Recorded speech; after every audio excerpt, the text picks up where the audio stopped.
The moment you stop learning or there's always new things to learn about. The world is big. Yes. So even if you're in your own environment, Yes. there's so many things outside that you can still learn. Always to have the right people around you and keep your feet on the ground. So an accountant is a very important factor. I mean, I've got my accountant has been with me since the late 90s. Okay. I'm still with the same accounting firm, Oh, nice. And he's brought younger associates into the situation. So, like I have a film company, so they know about they handle that separately. They handle my music things separately. But I'm aware of every aspect, So having a team is important, not just for the business, but even in your creative world. I've got my tour manager. He also does sound, because everything starts to add up. Do you think that your Saint Lucian heritage positively influenced all of these? My Saint Lucian heritage definitely grounded me, kept me on a level, and and how I associate myself with Saint Lucia is that it's my family. So Saint Lucia for me is the kind of family engulfment. So what I find is that as soon as I talk about Saint Lucia, Leee John's out the door. That's a completely different person, Okay. And some people don't know me as Leee John, they know me as McGregor, which is my middle name. So they'll say, oh, McGregor, oh, stand to attention, For artists coming up nowadays, I think you have to create your own rules, and you have to really be disciplined, because I think discipline is very important. It's not easy, but you have to really try and be your own unique person. Welcome to Begin, Build, Blossom, your business journey. A space for inspiration, insight, and real conversations about business, entrepreneurships, and all things in the like. I'm your host, Angela Sindenis, and we're in for another fantastic episode. In fact, today's guest is nothing short of royalty, a true icon of British soul, funk, and jazz. Leee John first rose to international fame as the frontman of the chart-topping group Imagination, giving us timeless classics like Just an Illusion, Body Talk, and Music and Lights. Tracks that help define the sound of the 80s and continue to inspire artists and audiences across generations.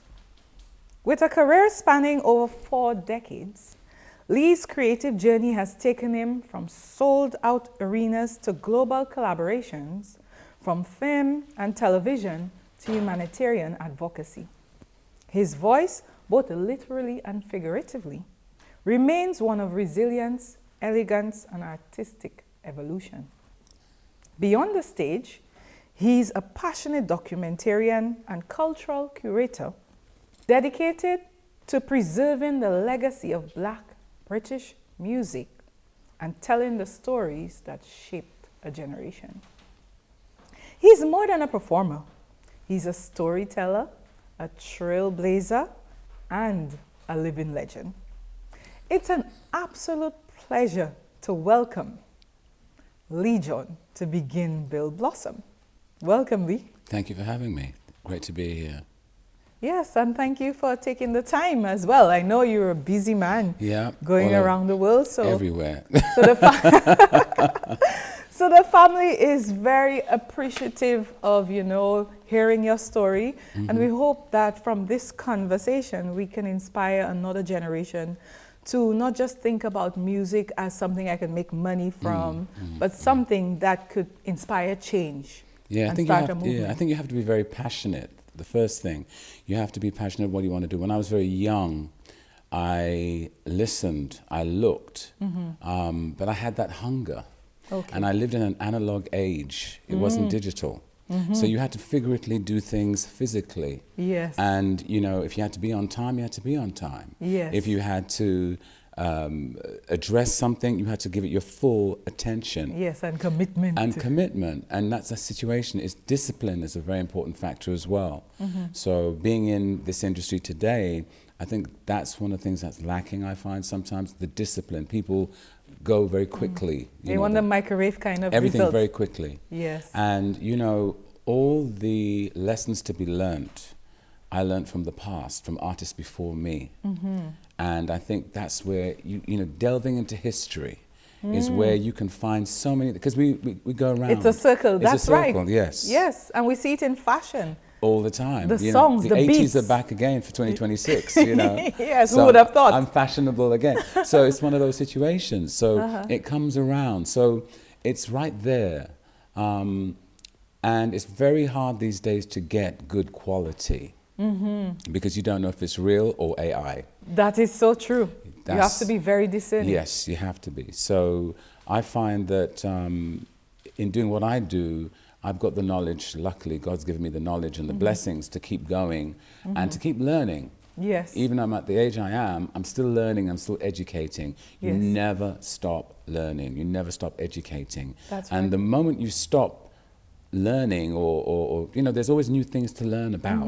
The world is big. Yes. So even if you're in your own environment, Yes. there's so many things outside that you can still learn. That's correct. And that will make the difference of Yeah. where you get to. Oh, yes, totally. So just from this intro, Lee, I can see that this conversation is going to go very far. It'll be very informative. So we're in for a treat. So at Begin, Build, Blossom, we will go through the format of how you began, how you built, and how you blossom. But before we get into that, there's a section we call Rapid Fire. Okay. So we get to know you a little bit better, so we ask you some questions that perhaps you haven't thought about yet in some way. right. So the first question has to do with describing yourself in one word as a child and who you are today. Ooh. As a child, I remember I was walking. I'd open the door and walk. Okay. Yeah, and they caught me walking down the street. Okay. And nothing's changed. You Because I'm still walking. They used to call me Walkford. Because I'm walking, So I think that there are periods in my life where, I thought, you know what? I need to go back to how I was before my superstar status or whatever, so that I can actually go back to that person I was, because I thought, you know what? Things sometimes when you're in the industry can get on top of you. One of the things, I was speaking to a young musician recently, and he was like having a little bit of success, but was he was going through issues. And I said, what happens is that you go in it because you love it. You go in it for the music, the passion for everything. But the business, the managers, they take over it, and they can divide you and psychologically mess you up. Yes. And call you have mental stress and things like that. And we all went through it, but you don't realize at the time that that's what's happening. Okay. You don't realize that because it's the business, and everyone's trying to use psychological things on you. And you're thinking this is normal. Yeah. Okay. So this is one of the things where it's always to have the right people around you and keep your feet on the ground. So I see myself when I was very young, very determined, inquisitive. My mother said I was always inquisitive. How is that? How is that? And my grandmother said, Tima mai sala, But now I think there's still a bit of that still inside of me. I still try and keep a bit of the child inside of you. Keep it fun. Keep it happy. Keep it joyous, and that sunshine inside of you will come out to other people, and that can inspire other people to think, well, yeah, it's not so tough. I can still enjoy it, and you have to enjoy what you're doing. Okay, so we have the inquisitiveness just transcend the age growing. Yeah. You still remain inquisitive. Oh yeah, I think that's You're the still thing. Walking and learning. I'm still walking.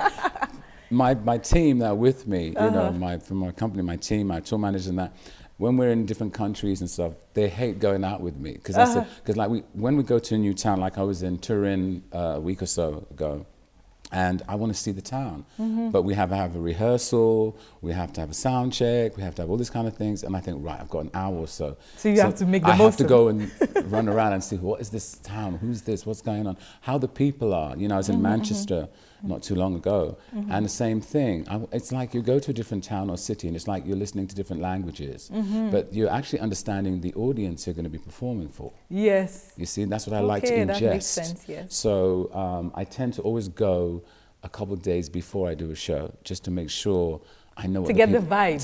Completely. Yeah. Okay, all right, great. So our next question on the rapid fire has to do with, I don't know if you'll have the time, but is there a book or perhaps a movie that you'd recommend a book you've read, a movie you've seen that's inspiring? Oh my goodness. Yes, in actual fact, a book by John Gunther, which my grandmother gave to me, called Death Be Not Proud. And it was about a young man whose father was looking after him, and he saw his son grow up and get to an age, and all of a sudden he developed a brain tumor. And all the scenarios he was seeing something, a second insight while he was having this brain tumor, these very special things he could see. And how the father coped with it. It was a pre-war novel, if I remember it. But I remember, and I always keep saying, I've got to get this book and give this to friends for Christmas. I keep saying it. But it's a very special book, Death Be Not Proud. And they made a movie out of it years ago. But films, oh my gosh, I always like musicals, but I also like, since I've been filming myself, I've been finding that I look at things differently through the eyes. I loved West Side Story because it could have been any culture. It could have been black. Can transcend. Yeah, it can transcend to anything. I don't appreciate the new version so much, but the old version I thought it was very good.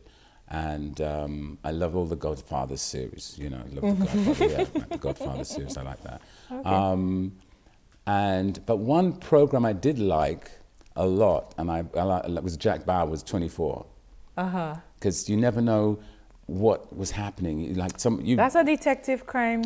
It's like it's a mix with life. It's everything. But somebody's missing. He was working for like a CIA sort of company, but he was very normal, and he was not the normal sort of big macho kind of character. He was very normal.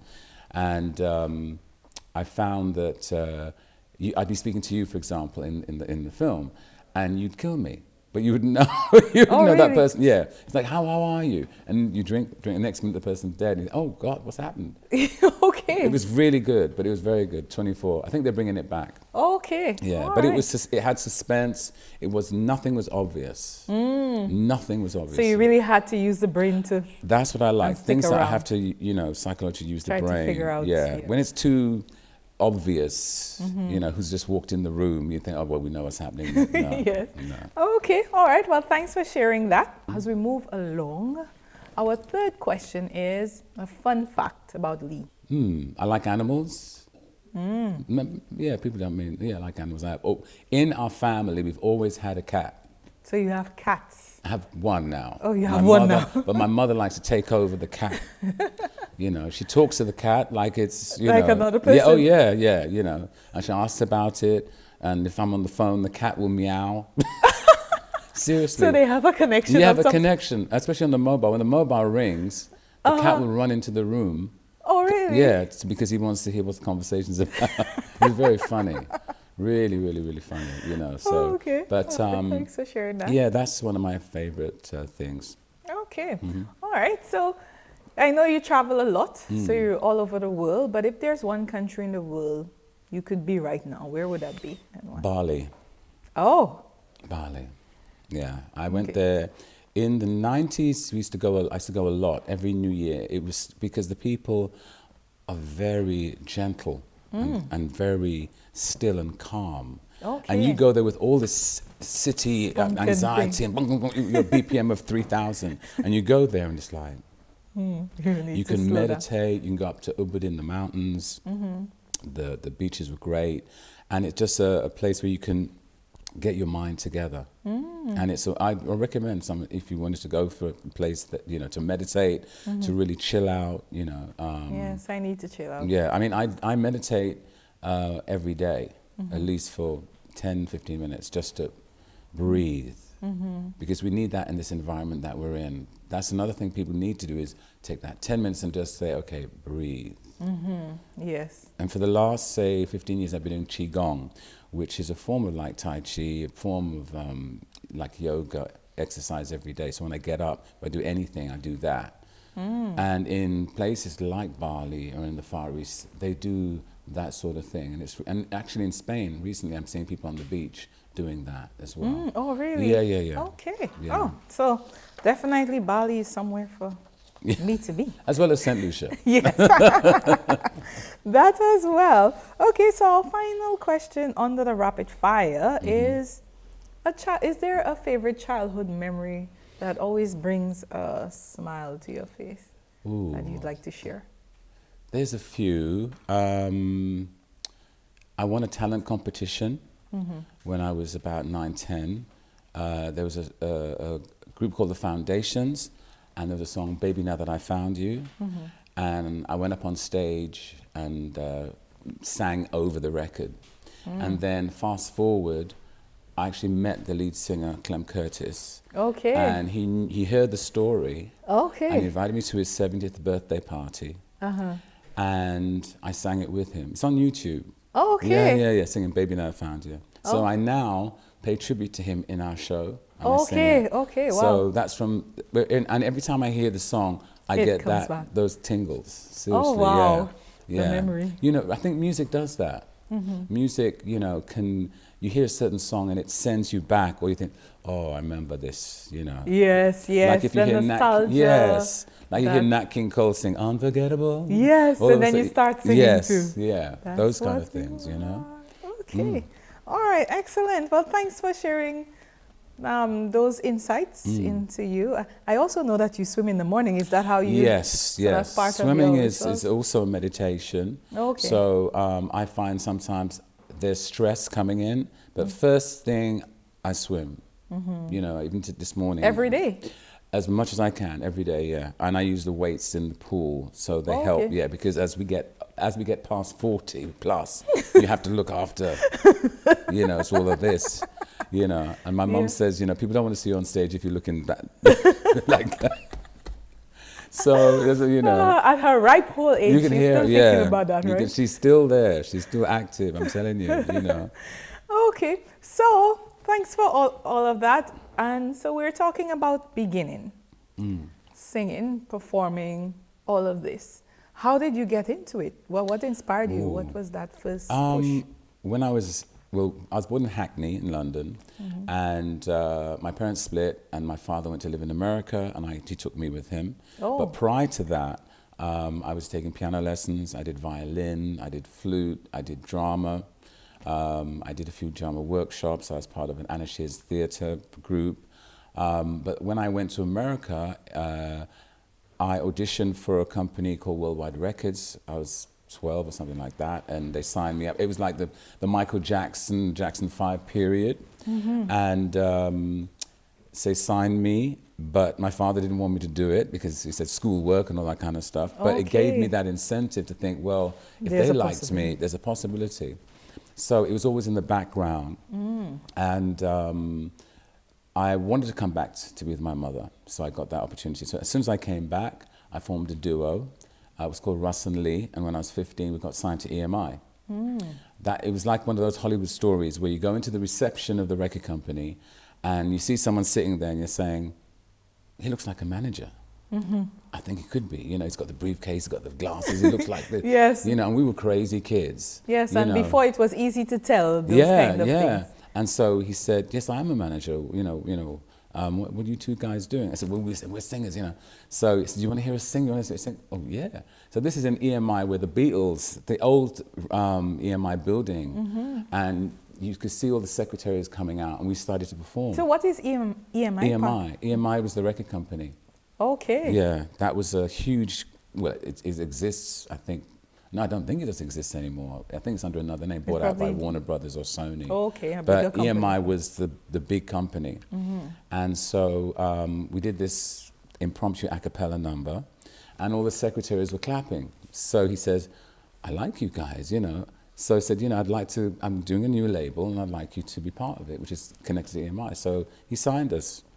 Okay, wow. Yeah, he signed us and we went into the studio in Mayfair Studios, which was in South Molton Street in the West End.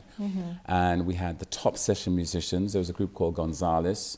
They had a track called Haven't Stopped Dancing Yet. And that was a big record for them. They were like top session musicians. And so they backed us. The record didn't do anything, but we had a wonderful experience. I think it was top 10 in Finsbury Park. But it was a great experience. Yes. But then I thought, at that point, I didn't think I was that good. Okay. And I felt, you know what, I need to learn more. I want to be as good as the people. I love Motown, I love Stax, I wanted to be Stevie Wonder, Marvin Gaye, these kind of people. I wanted to be that. So I saw that's where you can go. I wanted to be there. That's what I saw. So my associate who's working with me in the group, he was more interested in the money. He was more, he'd always be saying like, what they're paying us, and I was learning the songs and learning the melodies and everything like that. And he was saying, I don't trust this person with the money. Yeah. Rather than focusing on performing, exactly. He was like, what's the so from then on, my sister was part of the Hugh Norris Strolling Players. She formed this drama group. And, she wanted me to be part of it. And she gave me my pocket money to be in the drama group. And which was great. We put on a lot of plays. I was a Nancy the Spider-Man, and we did all these dance choreography things and stuff like that. And I was doing quite a lot of things. At one point, I was working part-time with a band in the evenings, and on the weekends doing a Saturday job. And you were really working. Yeah, burning the candles at both ends. Yeah, and possibly in the middle too. Yeah, exactly. That's what I was doing. But that's how I got by. And then it got me into the business where I was doing session work. I was with, in actual fact, my drummer Mel Gaynor. He's my musical director for my live shows, along with Dr. John Watson, who works with me. And Mel Gaynor was saying to me yesterday, he was playing at the same pub that we used to play at. I said, I never saw you there, which was the George Canning pub in Brixton. It was a famous pub. Oh, really? Run by a wrestler who used to be on TV. And I was in the group called the Sun Valley Serenaders. And Matthew Emmanuel, who's a Saint Lucian, God bless his soul, he just passed, he had this group. And actually, I met him when we were doing a play. And their band was backing us for the play. And he liked my voice. So he said, look, come and see me on Sunday down in the Queen's Hotel in the Queen's Pub in Peckham. Come and see if, come and sing one or two songs and something like that. That's how it was. So I went and, he liked what I was doing. And he'd have a steel band. We'd have a bass, we'd have a keyboard, a little organ, and it turned out he wanted me to be part of the band, so I did. I do little part-time jobs with them. We do working man clubs, we do the bingo halls, it was great, a great experience, great experience. And talking of which, for example, if I was late for a gig, I'd have to take the money that I was going to be paid for the gig to get to the venue. Oh. So that was my money. That's what, Or if I had friends, they'd come and they'd go to the bar and then take it out using my money. Yeah, But it was all a learning experience, and I had sessions. I did a session for Elvis Costello in the late 70s, and I was a singing waiter in London. Oh. As well. So I was singing in the band at the pub, and then in the evenings I'd go and I'd be doing this whole review. We had an impresario from New York, Terry Hammond, and he made us do these whole reviews. So all the West End sort of musicals, he'd make them into medleys, and I was a dreadful waiter. Because that's what I was about to, how does that work, the singing waiter work? Well, basically, people come in, they sit at the restaurant, and then about a certain time, he'd be going dum dum dum dum dum dum dum, and then we all come out there with our plates in our hands like this. If you ever saw the film Hello Dolly, it's there's a bit where all the waiters come out, and Barbra Streisand's coming down the stairs, and they did this whole routine. So we did this whole theatrical routine with plates, and then we'd go back to serving. Oh, And then okay. the piano player would play, and he'd call each one of us up to do a number. Then we'd do ensemble numbers together. And then we'd stop and then do a whole, like, 45 minutes routine. Oh, wow. And then we have to clean up the place. So it was very funny, yeah. I was, Yeah, you were wiped out by then. yeah, by then. But it was great. I remember we were learning music from Cole Porter, Rodgers and Hart, Rodgers and Hammerstein. Oh my goodness, there was a lot of music, but I had to cram everything in to learn it. You know, I remember I was sick for a few days, and I still had to learn everything on my cassette tape recorder. And, Okay. you know, yeah. Wow. It was a lot of stuff, but it was all learning. It was all grafting, but I enjoyed it. Okay.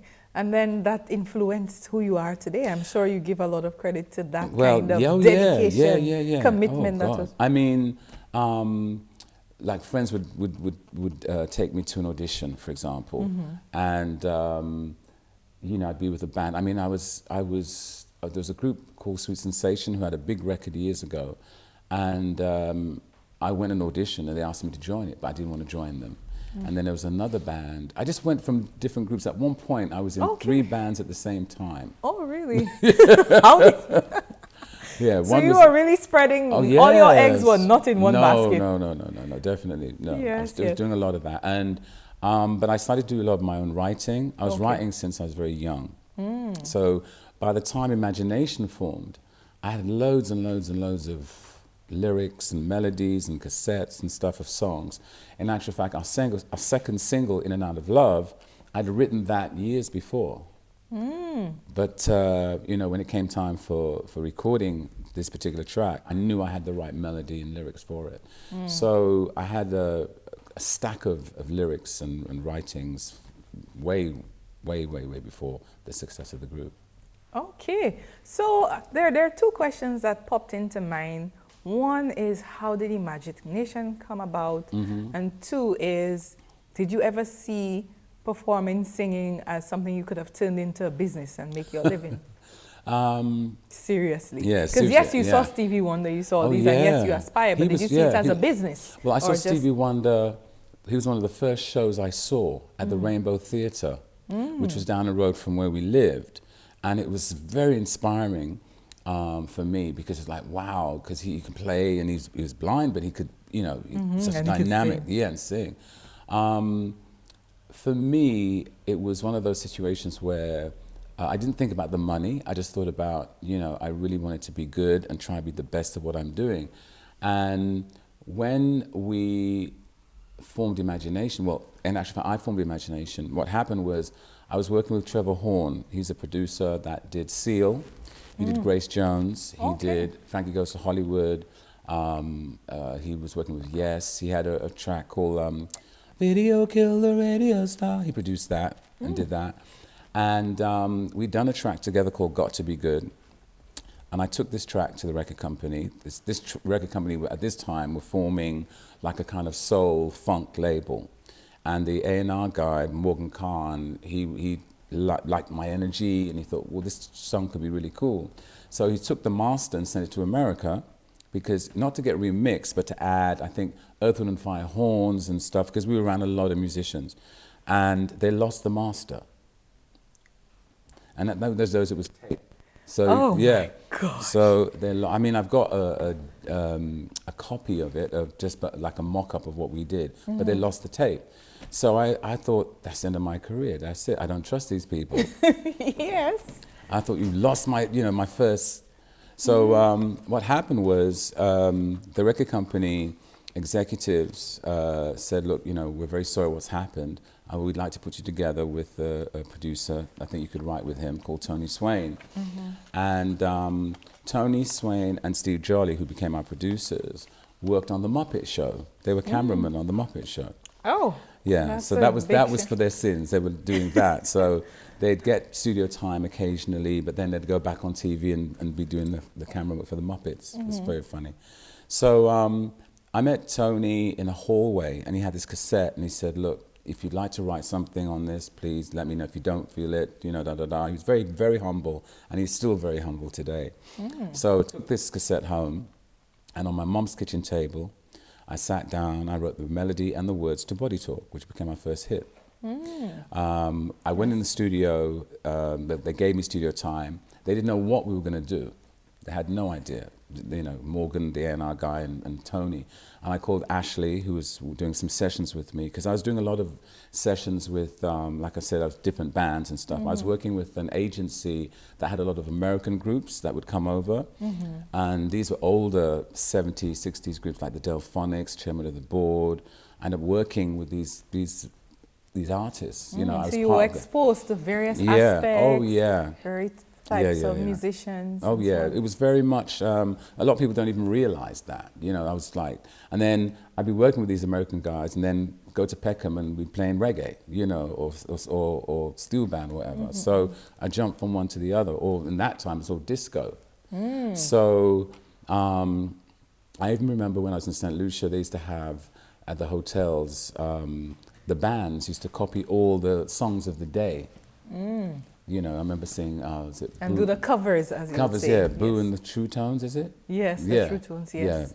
Yeah. And I remember hearing them doing, there's a track called Nice and Slow by Jesse Green, and that track was part of the company I ended up signing to, which is ironic. It was one of those things, yeah. Because you wouldn't have seen that vision, no, just the no. experience. I just saw Jesse Green and he was signed to that record company.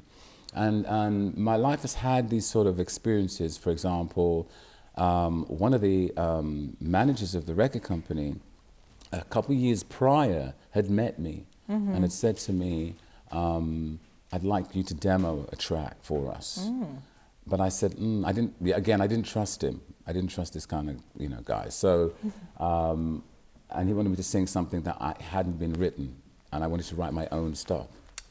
Okay. So that's one of the things. So another writer, he provided the words. Yeah, and I said, no, I want to write my own stuff, you know. But anyway, we got signed to the label, and Body Talk became one of the most played, sought after, like, tracks you'd hear in clubs. It was the ending of the dance disco period, and Body Talk was kind of very slow, but very hypnotic and very sexy. So everybody was like, oh wow, this is, you know, this is my groove. You can feel yeah, the groove, you can feel the vibe. Yeah, feel the vibe. And you found all the DJs were playing it, and we were #1 in all these different charts and stuff. And what happened was, I think we got to number 44, 48 in the chart. And I thought, well, that's it, you know. When it came to British black music, we didn't always get that support. So I just thought, oh, we'll be in the top 40 and then that would be it. I got a call from the record company. I'd just come home saying, I think you may be on Top of the Pops. Now, Top of the Pops was one of the biggest music television programs in England. Okay. So basically, when you say we're on Top of the Pops, it was like family viewing. Everybody on a Thursday night would be watching Top of the Pops because all the artists are on that show. So I got the call and it was like, I think you possibly may be on Top of the Pops. I said, okay, yeah, fine. I put the phone down. And you just brushed it and I just brushed it over, and then rang, don't you know you're going to be on it? I said, oh, we didn't say I was going to be on it. So we had to rush around and we're looking for different outfits, and a friend of mine was a designer. So was it a live, not to cut you off, it's a live performance? We performed live, but it was pre-recorded. Okay, okay, yeah. I see. It was a very long day because you go there and say at 9 o'clock, 10 o'clock, you do the first run through so they know how you're going to move. Then you had another one before lunchtime.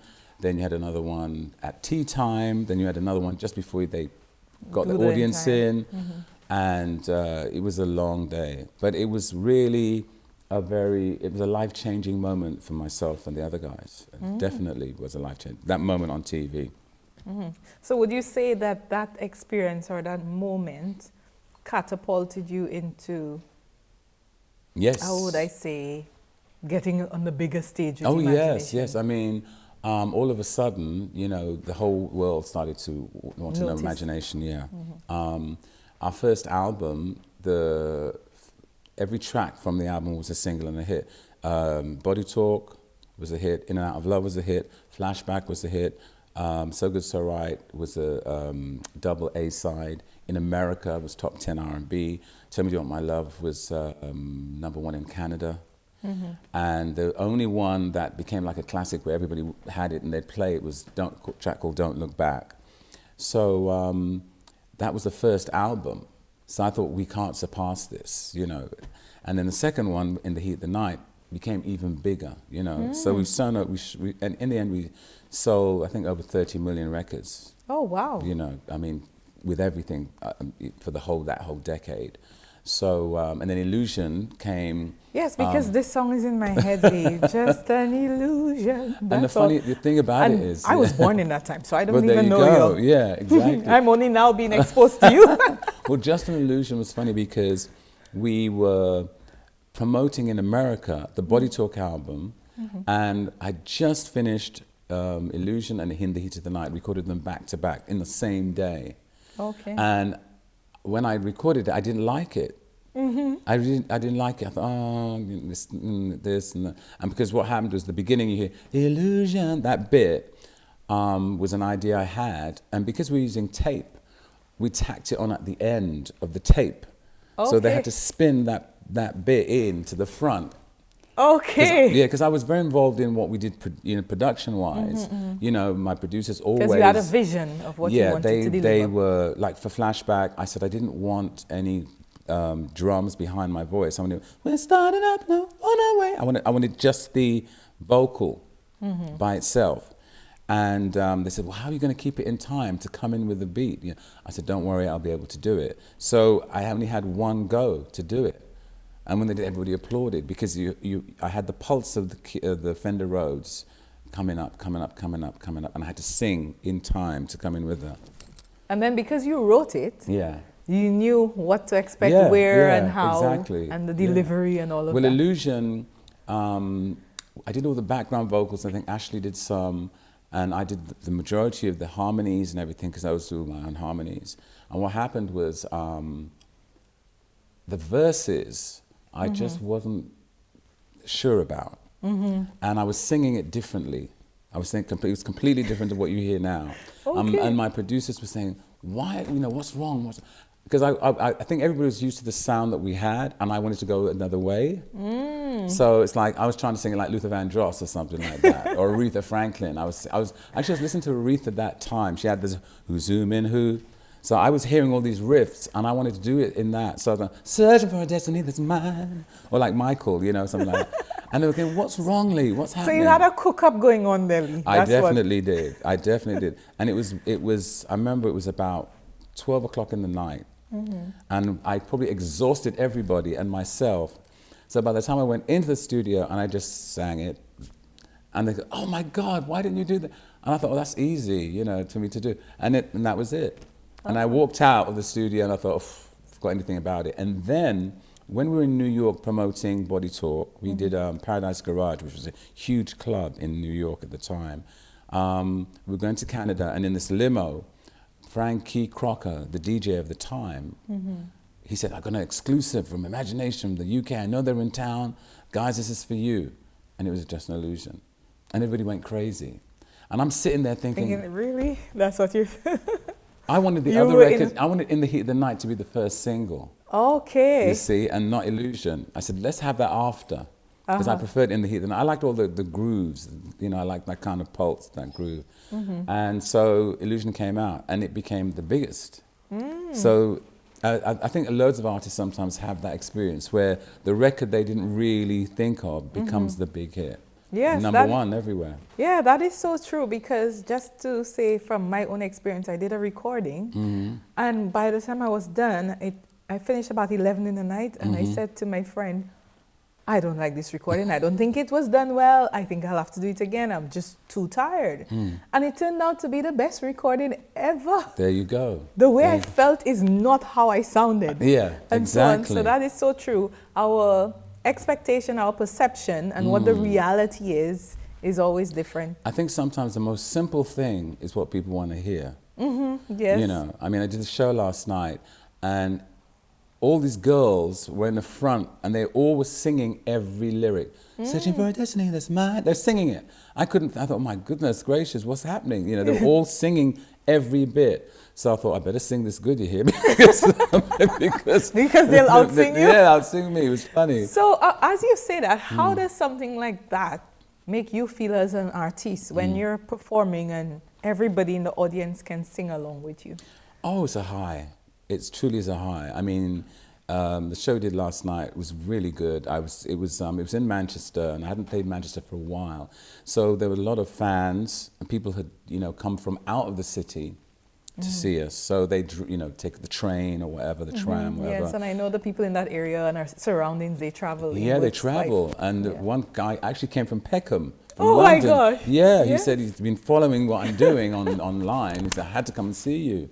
So I thought, blimey, it was amazing, and they're singing all the words, and it's such a buzz and a high, and you think, especially in these times, that you can bring something positive, and I think what we are vessels that people can escape through. So even though we may be animated in the way we perform or how we are, I think this is we're vessels that people can escape to enjoy life. Music is one of the best sedatives ever. You get an injection of music in you, and it just... And you come to life. Yeah, and we need more of that now, because what's happening in the world today, right now. We need more music sedatives. That is correct. Yeah. That is very much correct, along with going out in nature and walking and exercising and so on. So we're coming back to the business aspect. So you indicated that you never really thought much about the money. You just wanted to do music, and you wanted to make sure you do it well. So you went out and learned and so on. But then over 30 million records sold, there's money coming in. There needs to be a way of managing all of that. So how did you do it? Did you start a company, or did you just operate as that individual? You have to fall down to get back up. And I think every major artist went through managements that stole money. We had people that stole money from us. Luckily, I say to everybody, I wrote all and it was so much easier, I think, in those earlier days than it is now. Oh yeah, yeah. I mean, basically, I wrote all my songs, so that's why I call my pension money, because I'm a writer, so I've always had that. And I've done a lot of other songs for other people besides Imagination. So, but those days, everyone was desperate to sign to a record deal, so you don't always look at the fine print. Even our first contract, I've still got it. I've still got all these contracts. So, I mean, we had to go back and renegotiate after we'd written it, because the manager that we did get in said, look, this isn't good. So the record company were embarrassed with this. And I think every major artist has that experience. From the Beatles to the Stones. I've read all these biographies, and every one of them went through this same situation. Nowadays, you're more in control about what you're doing with your business. But what I learned was, once I started digesting what the business was all about, and so that it wouldn't get in the way of my creative side, then it became much more easier. And I could speak directly to the directors and the head of the companies directly in their language, so they would understand, without being completely flustered or anything like that, because I've heard sort of Rick James going in there and saying, I should be doing this, but learning the industry, sitting back and thinking, okay, how much are you making per record? How much are you making for this? For what I started to do was, for example, the first album cover, I didn't like the way I was lit, or the group I say was lit, because I thought as black male men, we should have had more tone in our color. This was the 80s. And they weren't taking time to take pictures properly. It was like, oh, yeah, we'll just take this one. And I was thinking, no. So what happened was I started going to the distribution company would have annual meetings, and I'd sit in. And then when it came up, like for example, single sleeves were important in those days when you did a single. So we would discuss how the single sleeve was going to be, the colors, all the different textures, the fonts, everything. So I learned all about that, because I didn't like the way that it was being portrayed, presented. So people think, oh yeah, it was great, it was really sexy. I thought, no, And I mean, we came from a period where there was punk, new wave. We had the Brit funk. Everybody had different looks. Hair there, that. I mean, it's all coming back now. I think in the 80s, the guys who wore more makeup than the girls. There was shoulder pads. There was yes, all these things. there was a lot of creativeness. You know, you had the Catherine Hamlets, the Vivienne Westwood. Actually, this is Vivienne Westwood, actually. Okay. But, you know, it was a very combustion of so much going on. Yeah, sequences, computers. It was the beginning, the dawning of all of that technology. So we were part of that because we initially had real drummers playing for us. Then we used drum machines. Technology just started. It evolved. It started to evolve. So we were part of that. So we saw it like samples. You know, when people started to sample at the S900, Akai S900, which was a sampling machine. So you can now, instead of putting everything onto the tape, you put it on the sample, and it was quicker, much quicker. So everything became like that, you know. But the business side also became more obvious.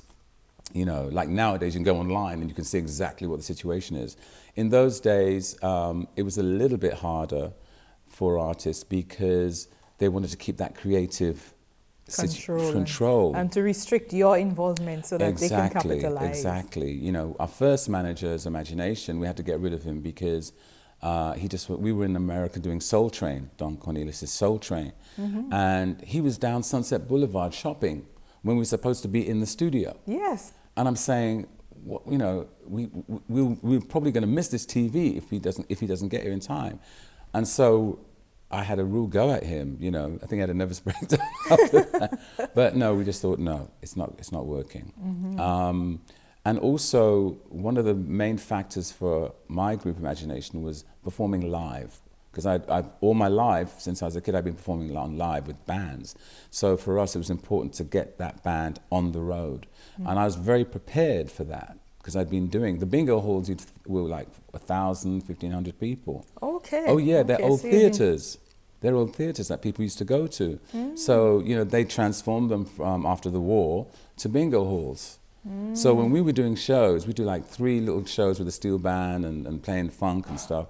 It was 3 shows that we'd be doing. So I was kind of ready because I knew the audiences and I knew what and how we could perform. Okay, so that business establishment, your team, so you've alluded to sort of the question I'm going to ask now, in terms of putting a team together. Who consisted of that team? So you let go of a manager, you realize he's not cutting it. We then got a new manager who really knew about every aspect. And at the same time, we then had an accountant is a very important factor. I mean, I've got my accountant has been with me since, oh my goodness, since the late 90s. Okay. I'm still with the same accounting firm, you know. Oh, nice. And he's brought younger associates into the situation. So, like I have a film company, so they know about they handle that separately. They handle my music things separately. But I'm aware of every aspect, you know. If the taxman are coming for me, you know, then you know your stuff. It's not somebody else trying to pull a wool over your eye. No. And these days, everything's on the phone, so you can see right there and stuff. But it took a process to actually learn it, understand it, and not let it affect me, you know. And I know a lot of other artists are not the same. So having a team is important, not just for the business, but even in your creative world. You know, I've got my tour manager. He also does sound, because everything starts to add up. You know, I was talking to another artist yesterday, funnily enough, and she was saying to me, what people don't know when you book a show, for example, you have to get there. Yes. That's money. And you have to prepare for. You have to prepare. And I say to people, look, if you want to book me, make sure it's more than my outfit I'm wearing. As I said, because once I've worn that outfit, I've got to take it to the cleaners. Yes. So, you know, are you paying for my cleaning bill? You know, there's all these tiny funny things, but these are things that add up. They add up. And then you could be making a loss if you don't account for it properly. You know, for example, you have your musicians. Where are they coming from to get to where you're going to? Because you've got to pay for their taxis, their transport, you know, whatever. All these little tiny little things, they're on the little list, but they add up. What happens is, I've known with some promoters, they'll say to me, how many of you coming? Like if I'm going to Spain or I'm going to France. And they said, okay, great. because there's certain artists, I'm not going to say who, they will bring somebody, oh, it's a hairdresser, oh, it's a makeup artist, oh, it's this thing, and they're friends. And so the promoters end up paying all this money. I mean, they're really tightening up now. Because it's like, oh, who's this person with that person? And they all fly in business class. And flights these days. So that's expensive, yes. Yeah, that's the Yes, situation. it really cuts the cost and makes it more difficult for other artists coming up who may just be honestly bringing somebody. So all of these little business things, you know, I think with artists, you know, be very, very frugal with what you're doing. Don't, you know, be very, not frugal, not the word frugal, but be very, to manage it carefully. Yeah, aware of every little thing has to be paid for, everything. You know, it's not, you know, people think, oh yes, I'm out there, yeah, great, fantastic, woo. And then someone's got to pay, and it's you. You got it, yeah, it's you. But that's why, I mean, a lot of people doing independent, which is great, so they can keep an eye on what they're doing. But some people, even now, when they get to the successful level, they forget from the origin of where they came from. Yes, that is so true. And then the interactions with the people who may have helped them to take that step, they forget. I mean, I still have the same school friends, you know, 40 odd years later. Have some of the same band members. Okay. All these years, I still have the same kind of team, people working with me. You know, because you need people who have got your back and you can trust. Yes. And if you are going to get annoyed about something, they're aware, so you don't, you know, you're not having tantrums. We just say, right, how can we, you know, sort this out? You know, so therefore, I'm protected. I can say to Ido, who does my sound, my tour management and stuff, I say, can you deal with that? Because I can't deal with it, and I know he'll. And he's you very. can trust that the decision he makes is one in your best interest. He's like a Scottish Terrier. He'll, you know, he's like, no, we're not doing this. Lee's not doing that, you know. Which is what you need. You need to have people understand that. So we're speaking the same language, and that's important, I think, because yet again, you have to pay. Yes. You know, even with lawyers, having good lawyers are important. Really, really important, having a good lawyer, because they can be very expensive. Yeah, I could imagine. And I think you can go online, and there are places that you can find people, but sometimes it's good to have a good reference from somebody that's had an experience with a lawyer, because that's an important factor. See, all these things are before you've even done the music, because everything is contracts. Contracts. So somebody has to read and vet to make sure that your interest is being taken care of. Exactly. The business side is really, really important. I mean, they say 75, 80% of the business, and the rest is the music, you know. And especially now with AI, which is making it very difficult for younger artists coming up. Yes. You know, that's why I'm encouraging, like I've just done an EP, a jazz EP, and it's all live musicians. So basically, I'm showing that the organic side still works. Yes, and the AI cannot mimic live. No. There is if you're very discerning, you can tell the difference, even in the look, because there are specific things that they're not able to mimic. I was listening to a Diana Ross record yesterday, was it? The day before yesterday. And I could hear all her breath. As she's taking each phrase, I could hear... With AI, it's all cut out. Yes, it will be too smooth. It's too perfect. Yeah, and I like to hear the breath. You know, and I was thinking, she's taking a breath and she's saying the next note. Yes. That to me is that's what you can tell if it's real or not. Yeah. So there you go. You've given a tip. Yeah. Along here. So Lee, we've spoken about beginning, building, and then blossoming. So before we get to that blossom, in everything there's a struggle. So you sort of alluded to some of those struggles, but was there anything at any time that occurred and you said, I'm done with this? Oh yes, this music thing is not for me.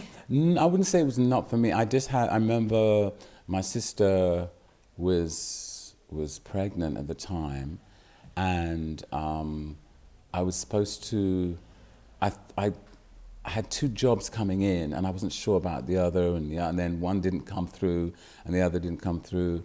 And she was the one saying to me, don't worry. She said, like, you know, this happens for a reason. You have to have the negatives, you've got to have the downs to get back up. You must be, I mean, I've many times, you know, you don't have a hit record or something, you know, and, you know, you put all your heart and soul into it, and then it goes flat. That's happened to me many times, and you just have to get right back up. And I think I got taught the best lessons from the things that didn't work. And I think that's important. That, that gives you that stability, and it determines whether you still want to be doing it, and why are you doing it?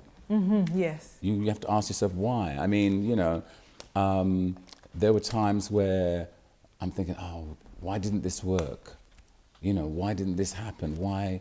You ask yourself why. I think, okay, tomorrow's another day. Let's get back out there. And you have to have that resilience. That you have to, as I said earlier, you have to really love what you do and be passionate. I mean, I'm on the train of life, I say to people, and I'm lucky I'm still doing it, because there's a lot of people that have given up. Yes. Or they're frightened of doing it. There's one artist I know who's fantastic. She's really wicked, but as soon as you mention the record company, she gets like this, because it's triggered in a way. Yeah, because it's psychologically and mentally can do a lot to you, because the demands are a lot, especially nowadays. You don't even, people have got so much front, so much face. They look fantastic, they look great. But there's something else happening. But will you see them for a whole hour? Especially with reality shows. No. See, reality shows, they're only singing a track for 2.5 minutes, It's not a whole song. It's always edited. Yes. And everyone's, yeah, you were great. And then the judge is saying, you were fantastic, you're really great, you're this, you're that, the other, da-da-da. And you're basing a 2.5 minute song of a performance. But will you see that person for a whole hour? Or 2 hours even? Yes. And then some of the artists nowadays, they've got 15, 20 dancers behind them. So, you're distracted by by that, or the screens. You don't know what you're looking at. Or the electrical part of the music. Yeah, there's a lot of that. I like it when they're broken down and they're very raw, and then you can have all that flashiness, but then strip it down and give me the minimum so I can hear you as you should be. Cool. So as you say that, for me, I've always thought that live performances really tells whether an artist is totally good or not. Yes. You can tell, because if they can keep up, if you hear more of the music, the band and everything else, then something is not happening. I was taught to sing and dance. So it's second nature to me. So the fact is, a lot of the artists have the dancers behind them. Like you see Beyonce, she's got all her vocals on the computer. So some songs you hear her singing, and she'll be doing a thing, but she can't be doing all that business and Yeah. And she's like, I always wondered how they kept up because without breathing hard. they've got the master track underneath it. I was on tour with the Gorillas, and we had a huge tour together, and they have 3 drummers, 4 percussionists, they had 6, 7 backing vocalists, plus everything on the master. I had a big hit with them in 2022. The Lost Chord did really good business for me. Got me a completely new audience. And when I went on tour with them, they had the whole thing there. So they just said to me, what do you want to get rid of? Like my ad-libs, and everything like that. I said, no, I want to sing it myself, and because I'm these high notes and everything like that. And so they had the whole chorus, all the background vocals, plus they had the mix for when they're dancing and but it's the studio mix. So they had that plus the musicians. So just in case something happened, they could just push it up. And that's the way of the game. I've observed that, because as I go to show, thanks for sharing that. I had the opportunity to be in the Beehive earlier this year. So, and I was just amazed at all the theatrics and the performances and the music. Even theaters and like then, that now. Yes, that happens behind. Yeah, because I did a musical 2 years ago, City of Dreams, and it was based on the music of Bert Coombs. I think I was traveling around that time. Yes, it was a great experience. I hadn't tread the boards for a while, so it was very good. And I played a Saint Lucian. And it's based on the Midsummer's Night's Dream, and different people coming to Piccadilly Circus before the war. Each one has a different story, and so it was great to do it. But yet again, they made us record all our background vocals and everything, so that if we're dancing and everything like that, they're there. So yes. so you're thinking, But I still had to sing the lead voice anyway. So. Okay, so that's good. So Lee, you've answered a lot of the questions that I might have had in this conversation, which is good, and it shows that we're flowing. I mean, you spoke about what keeps you motivated and keeps you going. In terms of balancing family and business, how have you been able to do that? Or have you been able to balance? Yeah, they ground me. All my friends, all my family. I get calls from America, I get calls from Saint Lucia. Oh my gosh. And just reminding you of who you are. Yeah, I mean, my grandmother used to say, "You bum, you haven't sent me any money." She used to say that, things like that. And I think a Saint Lucian family definitely keep you grounded. There's no way, you can go off, put it that way. There's no way. They're bringing you right back where you think you go in. And the elders as well. The Saint Lucian elders, they keep you that way. They're there. And I think that's been good because even though I was traveling the world and living a champagne lifestyle, I'd come back, I helped my mum in the center, put the chairs in, put them up. So you were going to all the diaspora engagements? Yeah. Because mum is very involved in that. I used to go to, my sister and I used to go to the center and help her here and what have you. I've got pictures actually. I'm thinking, where was this? Where was that? Because there'd be certain celebrations they'd want us to come down to represent. And but then when it finished, we still had to clear up and help her take everything back. I'm thinking, I'm this big star. What am I, But no, I think it's important to have that. I think when it's time for me to be Leee John, that's there. But the family always keeps me grounded. And I think I say to young artists, keep your personal life personal. Whatever you put on the internet and social media, be very careful because there's always someone watching. I see some people, they take pictures of every single thing. The food in the morning, the food in the evening, the food in the afternoon. I'm on the plane. The food in between. Everything. Yes, and they've checked in somewhere. Yeah. And then the fact is, there are people out there now looking to burgle you. They are. True. There are people, they're looking, this their business. They can find, there's all these things, so you have to be very careful what you do on social media. I looked at a lot of the older artists who you know all about their music, you know all about their creativeness, and nothing about their personal life. And I prefer that. So keep it separate. Keep it separate, because situation, that means you're holding on to a piece of you. That's right. And that's an important thing, and it's important for your family and your friends as well. Yeah, for their privacy. For their privacy. Otherwise, I've seen a lot of destruction. I've seen people going to drugs. I've seen a lot of that in the industry. I've seen it firsthand. And, there's loads of names I could talk about, but I won't, because, they had a weakness. They were taken over by the business that got them into that situation, and they were vulnerable. And that can happen because of the people they bring around with them. So it's always important who's around with you, is this really a good friend? Or this is not a good friend. That's another thing, making sure you have the right friends, because sometimes you think, they're really cool, but, you have to really... Are they adding value or deducting? Exactly. Are they taking your energy, but you don't realize it? You don't need people bigging your ego up. It's the opposite, and I think that's a very important factor, to be grounded. And even with the people I work with, we keep everything a very good level, so I can speak to them on a one-to-one, so they're not afraid of me. Oh, he's walking through the room. Yes. Sometimes it's a bit like that. I feel it's like, oh, Lee's come, but then we joke about it, Yes. So, I don't throw my weight around. I just let the energy of how it is naturally. But I want people to tell me exactly what's right and what's wrong. So therefore, then they're giving you true value, true friendship. Especially your musicians, if there's something wrong. We were in the studio recently, and when the bass player was thinking, Lee, I'm not sure about this situation. Can I suggest? Go ahead. I want to hear that. That's so important, getting that input from other people when you're creating. Yes, and keep you grounded. And they can always see it from a different angle. Yes. Because that third eye might see things that you're not seeing. Yeah. I mean, perspective. Perspective, So, and our arguing is good. Not stupid arguing. Yes, to destroy. But, yeah, yes. Constructive. Constructive arguing is good. You need to, so therefore, I think, well, like, I want to know what's going on. So sometimes I've got to push and think, okay, you've answered my question. Mm-hmm. Because that's what I wanted to know. Yes. Oh my gosh.